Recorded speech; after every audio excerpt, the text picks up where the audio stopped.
بسم اللہ الرحمن الرحیم۔ بڑی مشکل سے ہوتا ہے چمن میں دیدہ ور پیدا۔ شیخ المشائخ غوث الزمان حضرت پیر رحمت کریم صاحب مبارک رحمت اللہ تعالی علیہ اپنی تعریف آپ تھے۔ آپ کی ولادت بسعادت 1944 عیسوی 1363 ہجری میں حضرت عبد الرحیم بابا جی صاحب رحمت اللہ تعالی علیہ کے گھر ڈاگ اسماعیل خیل نوشہرہ میں ہوئی۔ آپ ان اولیاء کرام میں سے تھے جنہیں مادر ذات ولی کہا جاتا ہے۔ آپ کے والد گرامی حضرت مولانا عبد الرحیم صاحب آل معروف استاد مبارک اپنے زمانے کے ایک جید عالم دین اور صوفی باصفا تھے۔ آپ کا روحانی تعلق غوث زمان حضرت شیخ عبدالحق صاحب آل معروف ثانی صاحب مانکی شریف سے وابستہ تھا۔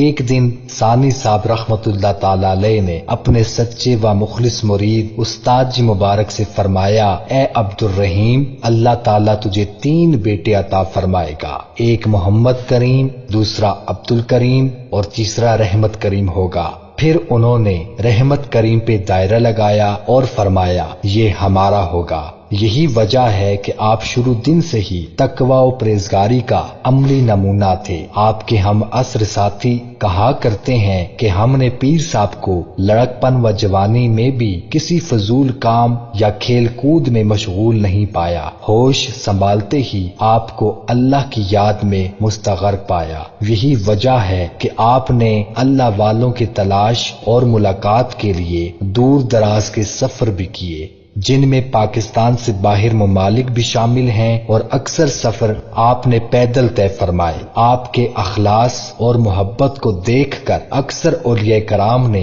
آپ کو اپنی خلافتوں سے نوازا، جن کا تذکرہ آپ اکثر مجالس میں کیا کرتے تھے۔ آپ کے مشائخ و اساتذہ کی تعداد تو بہت ہے، لیکن مشہور اساتذہ و مشائخ میں باچا خان صاحب پشاور، سید یوسف محمود الگیلانی اولاد غوث پاک وزیرستان، حضرت پیر ابو الحسن صاحب رانو گڑھی پشاور، حضرت عبدالحق صاحب المعروف حاجی گل صاحب مبارک لنڈی کوتل شریف، حضرت پیر عبد المستجاب صاحب ایوان چترال رحمت اللہ تعالی علیہ سیر فہرست ہیں۔ حضرت پیر صاحب رحمت اللہ تعالی علیہ ہمیشہ عظیمت کا رستہ اختیار فرماتے اور کبھی بھی حقوق اللہ و حقوق العباد میں کمی نہ کیا کرتے۔ سخت بیماری اور کمزوری کے باوجود آخری عمر تک مستجابات تک نہیں چھوڑے۔ آپ انتہائی مشفق و مہربان اور انتہائی ملنسار بھی تھے۔ مہمان نوازی کا یہ عالم تھا کہ جو بھی آتا کھائے پیے بنا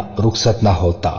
درس و تدریس، تعلیم و تعلم کے ساتھ آپ کا شوق و والہانہ اور دیدنی ہوا کرتا۔ اسی مقصد کے تکمیل کے لیے آپ نے شروع دن سے ہی گاؤں کی مسجد اور دربار واقع ڈاگ اسماعیل خیل شریف میں حفظ و ناظرہ کی سطح پر مدرسے کی بنیاد رکھی، جو آج ایک تناور درخت کی شکل اختیار کر چکا ہے، جہاں پر حفظ و ناظرہ قرآن کے ساتھ درس نظامی یعنی 8 سالہ عالم کورس سے بھی ہر سال سینکڑوں حفاظ و قراء اور علماء کرام صرف ظاہری علم ہی نہیں بلکہ روحانی و باطنی علم بھی حاصل کر کے معاشرے میں وراثت انبیاء کا حق ادا کر رہے ہیں۔ تاریخ تصوف سے آشنا جو بھی شخص آپ کی مجلس اختیار کرتا تو وہ پہلی ہی ملاقات میں یہ کہنے پر مجبور ہو جایا کرتا تھا کہ حضرت پیر صاحب اس زمانے کے ولی اور بندہ مومن نہیں لگتے، بلکہ آپ 1000 سال پہلے کے اولیاء مشائخ کی صف کے مجاہد نظر آتے ہیں۔